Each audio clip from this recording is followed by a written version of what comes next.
అందరికీ నమస్కారం అండి. ఇవాళ పార్లమెంట్ విశాఖపట్నం కోసం అభ్యర్థిగా నామినేషన్ కలెక్టర్ ఆఫీస్లో ఫైల్ చేయడం జరిగింది.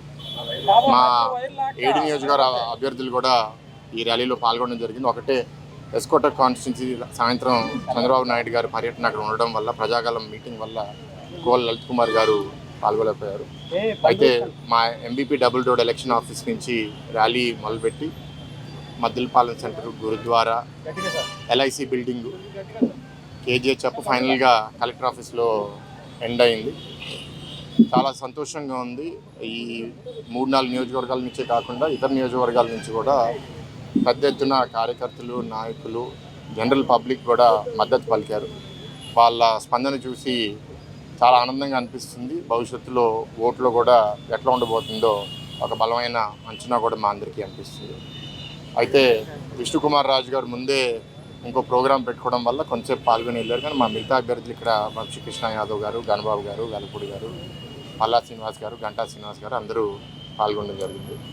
నేను 2019లో నామినేషన్ ఫైల్ చేసినప్పుడు అప్పుడు టికెట్ వచ్చి జస్ట్ 1.5 డే అయింది. హడావిడిగా వేసేసి జనాలందరినీ కలుపుకోలేకపోయాం నామినేషన్ ర్యాలీలో.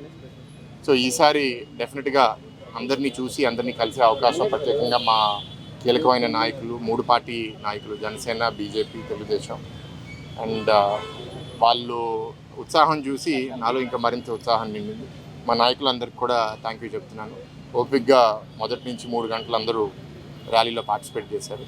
ఇవాళ మా అందరి మీద ఒక బాధ్యత ఉంది.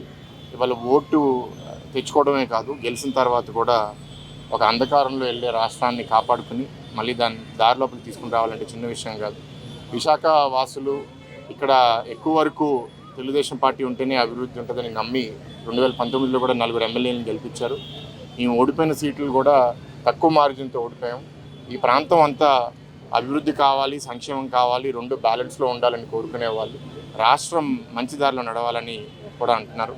మొన్నే ఒక కామన్ సిటిజన్ మాట్లాడుతూ కూడా చాలా బాగా ఈ ప్రభుత్వం వైఫల్యం ఏంటి అనేది ఎత్తి చూపించారు. ఇవాళ అప్పులపాలు అయిపోయిన రాష్ట్రాన్ని మళ్ళీ తీసుకుని రావాలంటే ప్రత్యేకంగా కేంద్ర ప్రభుత్వం సహాయం కావాలి.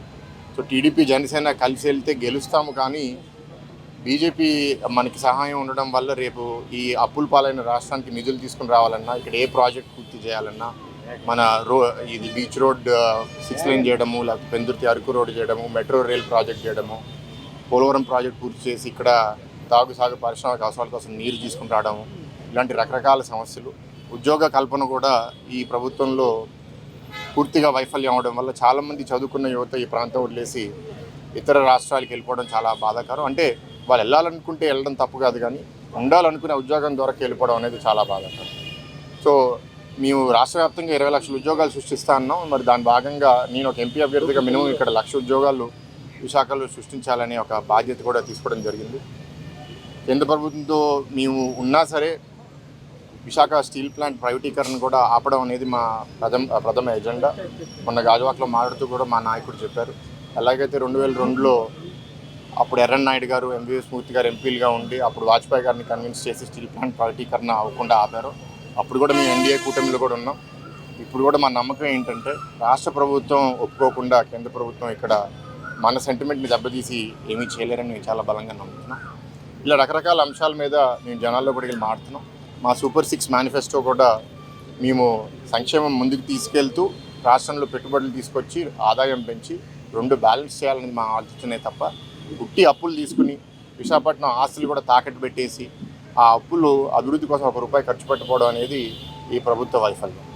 ఇవన్నీ జనాలు గమనిస్తున్నారు. అందుకే స్పందన కూడా ఇవాళ చాలా అద్భుతంగా ఉంది.